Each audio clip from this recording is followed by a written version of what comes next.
Hi, this is Sid. I'm the CEO and co-founder at GitLab.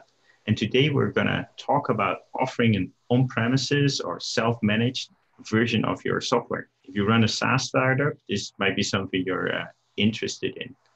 I'm here today with Casey and Tony. Tony, can you introduce yourself?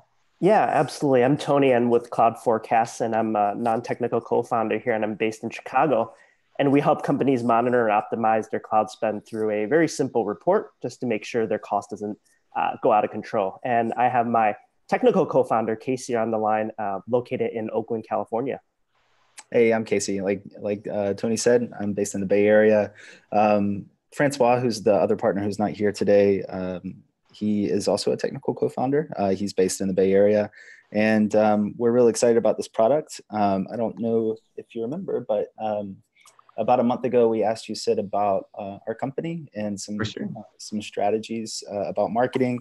And something that came up in the conversation was an on-prem suggestion. And we didn't really think much about it during the conversation, but we went home and we had a meeting about it. We thought about it a little bit more, and we think this could be a very interesting opportunity for us for our product. And that kind of is the basis of some of the questions that we want to ask you today. And I was wondering if we could just start off with the first question. We know that there are a lot of technical challenges involved with building, very specific licensing, the software around on-prem licensing and supporting that. So we found a third-party company called, one of them is called replicated.com. And we've been thinking about ways to accelerate our growth into on-prem. So this is going to be kind of like a proof of concept. But what are your opinions about these third-party companies? Do you think it's better for companies going full into this direction for on-prem? Should we build it ourselves and go through some of the pain of building it, which may take a few months, or should we kind of pay for this all-in-one third-party service? Yeah. In general, faster is better, especially if something is like, hey, you're doing it and you're not sure yet whether there's a giant market there. So it makes a lot of sense. I know the people from Replicated, they're good. Like they know their stuff. We chose another route. Also, I think when GitLab got packaged up, I don't think Replicated was there yet. At least we were not aware. And we've run into a few things that might give you, like, that I want to share. First of all, it's a lot of work to pack up your own stuff. We have an entire team, our distribution team, which is focused on this. And we had to buy software to run our Debian and Red Hat servers. It was a lot of work, and it still is a lot of work to do this. We based our packaging on a technology from Chef called Omnibus. The end user experience is great. The team did a great job, but it is a very significant investment. So that speaks for Replicated. Few things to be aware of in the enterprise. Not everyone uses Docker and Kubernetes. Now that might be different for your customers, but we found a lot of customers that don't run them in production. And they might have other tools that assume kind of a boring Unix app. Like, oh, I want to provision it as XYZ user, or I want to run an agent on the system, or something like that, where they cannot accept a black box, but they want more flexibility. That being said, I think time is the most important thing you have in a startup. So it makes a lot of sense to me. Got it. Just kind of following up on that, if we decide to build it our own, any insight or experience in terms of pricing from the beginning and how we should consider pricing?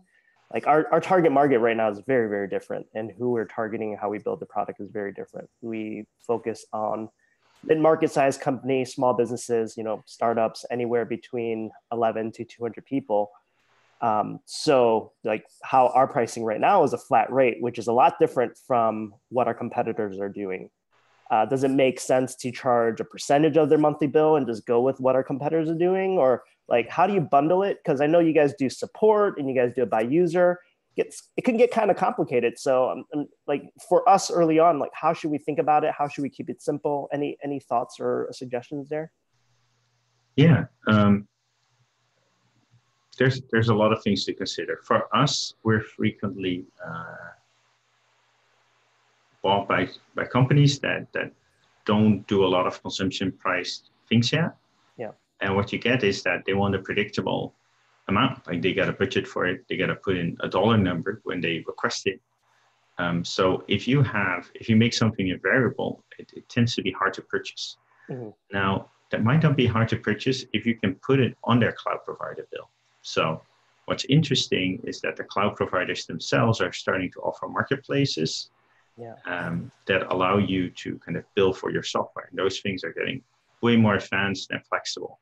So that might be something to look into. In that case, it can just go on that bill, and that's a consumption-based pricing bill already. So then you can be much more flexible.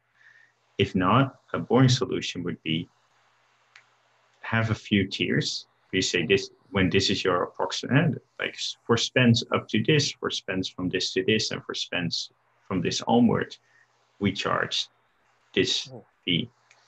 It's not ideal, but it makes it a lot easier to purchase because they know exactly what they're going to spend up front. Mm-hmm. Got it. Just kind of sort of related with support. And I think that's a big thing that we were discussing as well, kind of related to pricing. You know, how does it look for you guys when you guys do support? Do you guys like have a community and like most of the issues are resolved itself within the community if they run into problems? You know, how does that look, and how do you guys charge for that if you guys do charge for additional support that a company might have if they're having issues with their on-prem solution? Yeah, I think you should never sell without support. So I think you should always include the support, because selling someone something without support, then they say, well, I can't use it. I have a problem with it. And you say, well, tough luck, you didn't buy support. Like that doesn't work. Mm-hmm. I think the reverse is also true. Don't just sell support. We did that with GitLab in the beginning.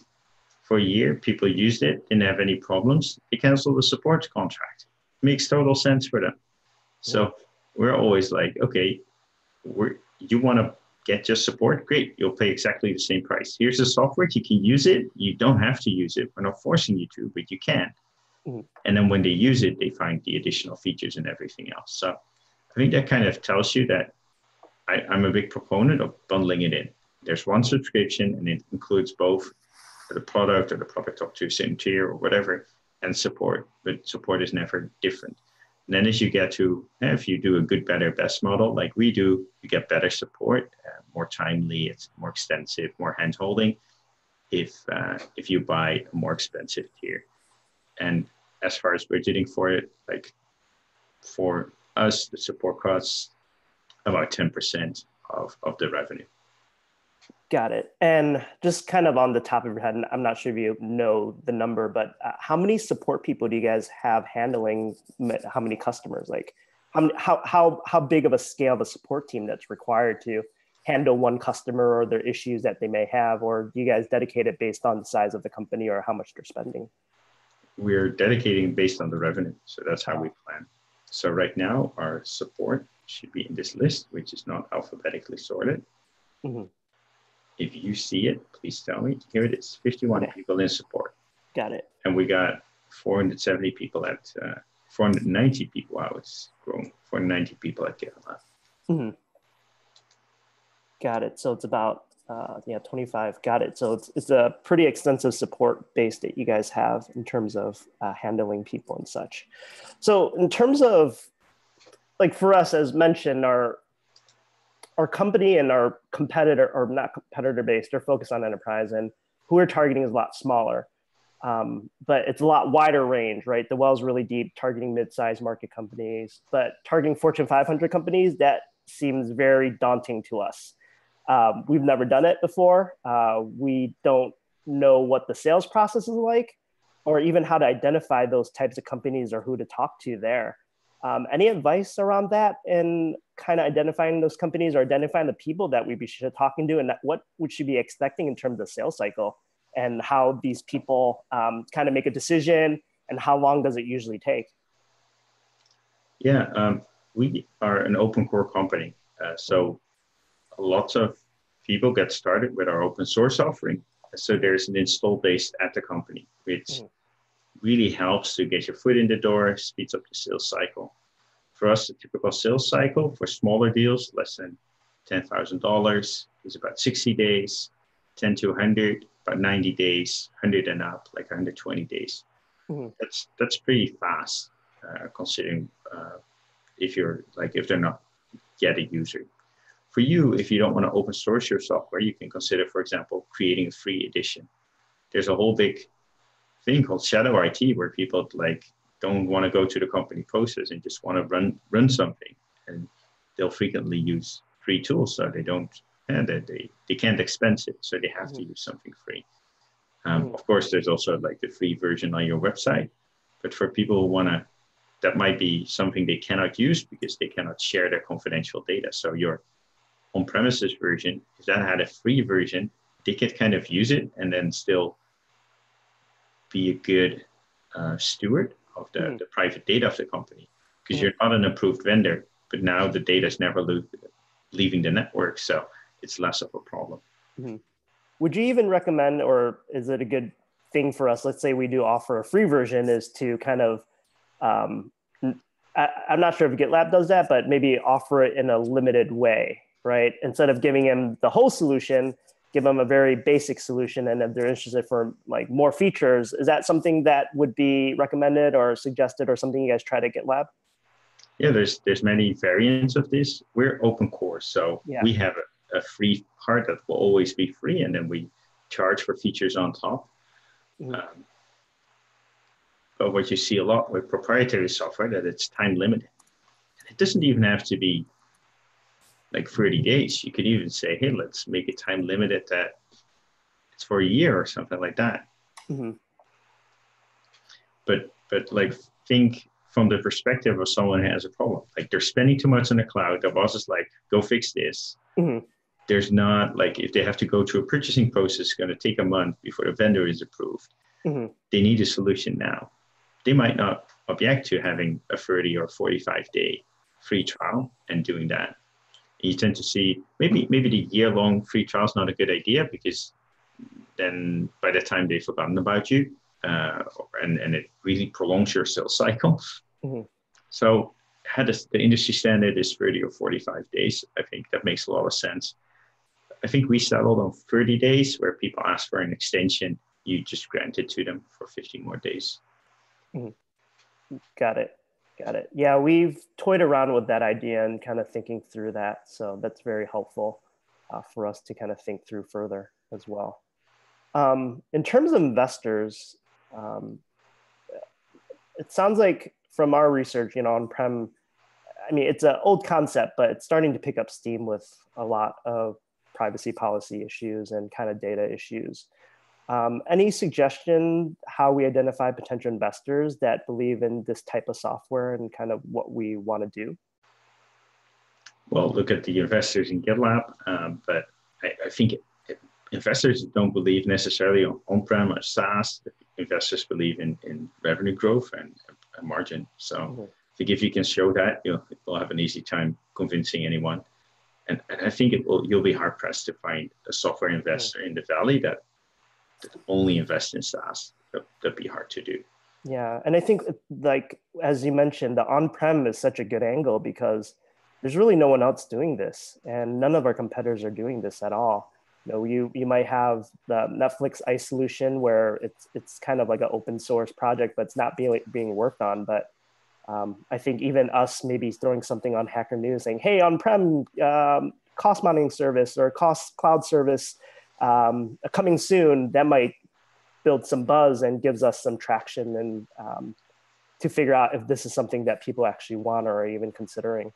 Yeah, I think that's a great thing. I did that myself. I did a show, Hacker News, and I had a landing page like, hey, I did the reverse. I'm considering offering GitLab as a service, as a .com. Oh. And then a couple of hundred people left their email. And it turned out to be a really bad business model. So we went back to like majority on-prem, and only now is GitLab.com gaining traction. But I think a show, Hacker News, look, it costs you set up the Google form, make a landing page, it's 2 hours of work. And if it hits, you got a couple of hundred email addresses of people who might be interested. Yeah, with these companies, like just kind of going back to a landing page or marketing, we looked at GitLab's website. Are there anything like specific that you feel that are really, really important to people, like as we're talking about the product, that are very key to stakeholders and decision makers that we should consider putting on the landing page? Like security, is that really important? Or are they looking for like a specific buzzword or something that is really helpful for them to make a decision? This is something that they're interested in. Yeah, I'm not sure, but like the data doesn't leave your network. That might be important. You can get the first report, you can get in 5 hours or 5 minutes. You on average, people save this much and get a promotion. And pricing, like it's going to be free for 30 days, and then we're going to charge XYZ. Pricing page is the most popular page on any website, so make sure you talk about that. Got it. And kind of based on your experience with GitLab, what do you feel like your customers find the most important with GitLab, as they're looking and considering GitLab as a product, as an on-prem solution? There's lots of things, but I think right now GitLab wins because we're a single application for the entire DevOps lifecycle. So they don't have to combine this tool chain of other applications and spend a lot of time integrating all of that and then ending up with a subpar experience, because in the end, it's still separate apps. So that's why people choose GitLab. I think what you might learn from that is like, people have very limited time. They got this assignment to save cost. They want to get results quickly. People want to make software. They don't want to string 50 DevOps tools together. So I think that the out-of-the-box experience where you can get results in 2 minutes or 5 minutes is really important. And I'd encourage you to show a video of where someone like downloads your software, installs it, puts in their AWS credentials, and get a super cool report that is insightful. Like if that video, if you can make that in 3 minutes, I think that's awesome. Yeah, we've considered doing that for our existing product, and it's something that we know that we need to do because our sign-up process can be kind of daunting for folks that have to set up the right permissions, have the right AWS policies attached, and I think that definitely makes a lot of sense. I do have a quick question about your on-prem solution. We're big fans of GitLab, so we're familiar with the product, but not the enterprise on-prem solution. Do you have an idea of roughly how long it takes from signing up to installing it and having a working GitLab on your servers? Like, how long does that timeline take? Is there any manual processes involved? Is it fully automated? Does it take a day or 10 minutes, or how does that work? 5 minutes, including registering the subdomain. Awesome. That is our ambition. And in previous years, I went online and I live streamed myself doing it. And we learned a lot from that. Yeah, I suspect that some of our stuff, like our processing engine and trying to get that set up locally, may take a little bit longer. And then obviously with CloudFormation and AWS, I think our existing setup can be done in under 5 minutes, but as we grow and we have more complicated features, that stack may take longer. But yeah, that's a good goal for us to have in mind. Keep it simple and create a video about it. Yeah, and that's very interesting. CloudFormation, like a lot of your customers are probably going to use AWS. So maybe you should focus on just they are analyzing their cloud spend. So you can be pretty sure they have an AWS account. Absolutely. Yeah. So if you can just install it there with RDS and everything else, that might be the solution. Like GitLab, people can run it on everything from Raspberry Pis to Z-series mainframes. You have a much easier time. So maybe just making a great CloudFormation script and sharing that is a great step to offering it on-prem. Yeah, and that's why I prefer the word self-managed. So it doesn't just on-prem kind of sounds like the locker in your room, right? But you might get away with like just offering an AWS only install for a long time. For sure. Yeah, we've been reworking our onboarding flow. So previously we've been working on a lot of features, and we're still working on features, but we realized that our funnel is a little limited the number of people that come to sign up and then actually have working credentials. So, you know, if we can take that sign up flow from 15 minutes down to 2 minutes, that's ultimately going to be a good thing for us. I think that's a super good focus. Yeah, as you may have noticed, we're very curious people, and we like talking to people and learning from people. So, you know, what other influencers that we should be pinging that can give us more insight that might be very helpful for us as we consider this? And after a bit, you know, there's only so much talking, but I think, you know, maybe chatting with 2 or 3 other people might be helpful to kind of get a full spectrum of opinions on, you know, of how to build this or how we should be thinking about it on the marketing side and even technical side. Yeah, you kind of implied I'm an influencer. I think that's the first time in my life I've heard that. Now I'm afraid I won't get accepted into Burning Man again. But I think the companies that are super strong in on-premises is, for example, Red Hat. Like Red Hat OpenShift is a great Kubernetes platform. So if you know someone there, that's good. VMware is basically running on-prem things, but I might be talking a lot about on-prem. Well, you're self-managed, but still in the cloud. Like you have people using the cloud, otherwise they wouldn't be curious about their billing information. So I would stop talking about on-prem today and start using about self-managed. And that's good. That's good advice. Mm-hmm. Absolutely. And then, yeah, who might know more? Like, it's interesting. I don't know. There's some. You mentioned Red Hat. I used to live in Raleigh, North Carolina, where Red Hat's headquarters is. So I have some friends that still work there. So I'll definitely be reaching out to them. Yeah, and people caring a lot about their network and being in the cloud, they might do fancy things with VPCs and VPNs. So there's a couple of companies sending like cloud networking where you can get a good overview of your entire network, even though it's all based on AWS. So that comes to mind. For sure. Great. Yeah, that's all the questions we have on our end. So really thank you for helping us kind of get us on the right path as we're thinking through the solution. Yeah. Thank you so much. This has been very helpful for sure. Thanks. And thanks for allowing me to share it with the rest of the world. I think it will help other people. So thanks for being open to that. Yeah, no problem. Awesome. Awesome. Good one. Thanks so much.